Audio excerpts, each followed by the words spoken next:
এক ঈশ্বরে বিশ্বাস করতে হবে। আমি যার উদ্ধৃতি দিয়েছি, তাছাড়াও ধর্মগ্রন্থে আরো বলা হয়েছে আপনাকে শেষ ও চূড়ান্ত বার্তাবাহক নবী মোহাম্মদ সাল্লাল্লাহু সাল্লামকে অনুসরণ করতে হবে।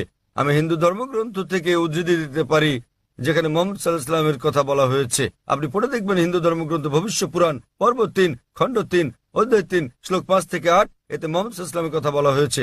ভবিষ্য পুরাণ পর্ব ৩ খণ্ড ৩ অধ্যায় ৩ শ্লোক ১০ থেকে ২৭ মোহাম্মদ সাল্লাল্লাহু আলাইহি ওয়াসাল্লামের কথা বলছে। কুনটাব সুক্তাস পড়লে দেখবেন অথর্ববেদ বুক নম্বর ২০ হেম নম্বর ১২৭ স্তোত্র ১ থেকে ১৪ মোহাম্মদ সাল্লাল্লাহু আলাইহি ওয়াসাল্লামের কথা বলছে। আপনি পড়লে দেখবেন অথর্ববেদ বুক নম্বর ২০ হেম নম্বর ২১ স্তোত্র ৬, অথর্ববেদ বুক নম্বর ২০ হেম নম্বর ২১ স্তোত্র ৭ মোহাম্মদ সাল্লাল্লাহু আলাইহি ওয়াসাল্লামের কথা বলছে।